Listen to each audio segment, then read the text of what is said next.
So in my year of making videos that entertains 4 people, I've had one that I absolutely detest. My video on ROTTRTYC. I hate it so much that I deleted it if it wasn't for my brilliant decision to number these episodes and not want there to be a gap. If you've seen it, I'm sorry for stealing 4 minutes of your time. If you hadn't seen it, good, don't watch it.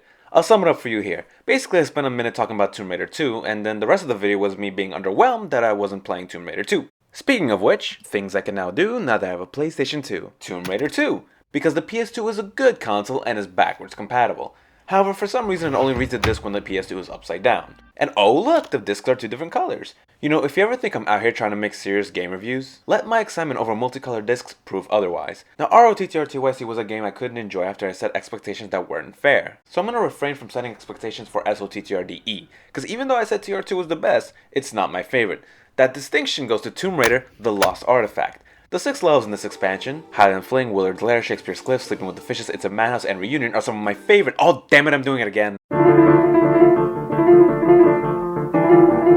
SOTTRDE starts with Lara and Jonah, who looks completely different from the last game, in the middle of a plane crash before a flashback sends us to the Cozumel as Lara's competing with Trinity, the fun group of mercenaries from the previous game, to acquire a dagger, of which Lara accesses it first. However, by taking it, a curse is unleashed that causes a series of catastrophes such as earthquakes and floods, and it's all Lara's fault.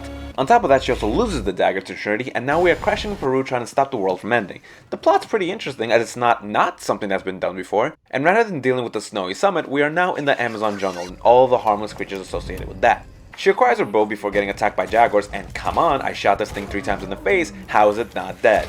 Now, in the last game I shot a deer, and while I felt terrible, I was able to live with myself because I was able to use the materials. In this game, I see frogs, and it's common knowledge that the more colorful the frog, the more toxic it is. So I shoot it in hopes to create venomous arrows, but I can't seem to harvest anything from it. So basically, I just committed a senseless murder. The rest of the game is more or less the same as the previous. Jump around, solve the puzzles, explore the environment, collect materials, kill any enemies, and locate these base camps where you can learn new skills, upgrade your weapons, and change your attire. Now, one thing about having the definitive edition is that I have early access to some great weapons and DLC attires. Now, in ROTTRTYC, there was an outfit that was a reimagining of Lara's Antarctica outfit from the 3rd game.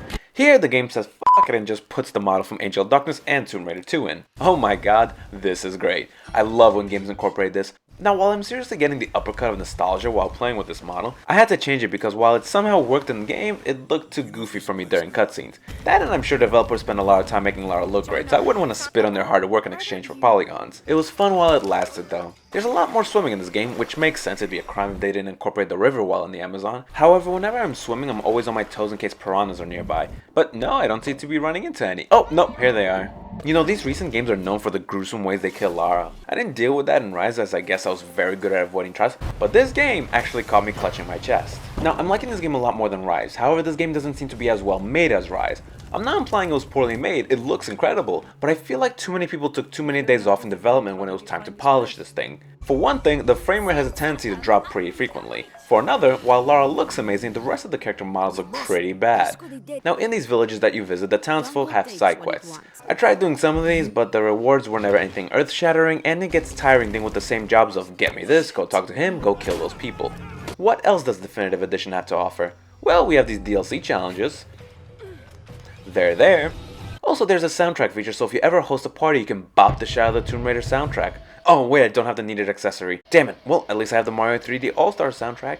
Lastly, I would like to talk about the relationship. Not between Lara and Jonah, even though that's its own tragedy.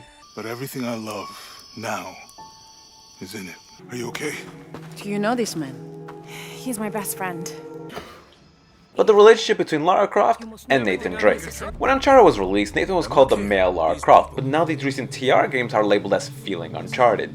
How did this happen? Well, the first game has a jungle as its main setting, the sequel is a snowy mountain, and when I heard that Game 3 was going to be in Mexico, the thought was, oh man, it's actually going to be a desert. But then, no, it's actually in the Amazon rainforest, so maybe it's not so Uncharted. Oh wait, Lara has a flashback and we play as a younger version of her. Never mind. Now the question arises, if I claim to like Uncharted, then why don't I like the recent Tomb Raider games if they are apparently copying Uncharted? Now, yes, I love the Uncharted trilogy. Had I actually made a video for this last year, it would have ranked second in the Games of 2020 list, but those games' strength came from its characters. Even during the gameplay, most of the time Drake is an NPC with them and they talk throughout the game, keeping things going. Lara doesn't really have a cast as she's mostly fighting and exploring on her own. Sure, there is Jonah, but the times these two are together are so far and few in between, and they don't last long as they are always immediately split up. Now, I'm not saying that they should incorporate more NPC key allies because Uncharted sometimes had a hard time making them work, and with how rough around the edges this game is sometimes, I fear the bugs, and not only the ones in the Amazon. And in terms of combat, I don't mind Nathan Drake hiding behind covers and waiting for an opening to fire back, but I do with Lara. I prefer Lara when she's doing cartwheels and backflips around her enemies while filling them with lead. The game is the final part of the trilogy that tells of Lara Croft's beginnings, and hopefully for the next game she returns to her cocky badass character.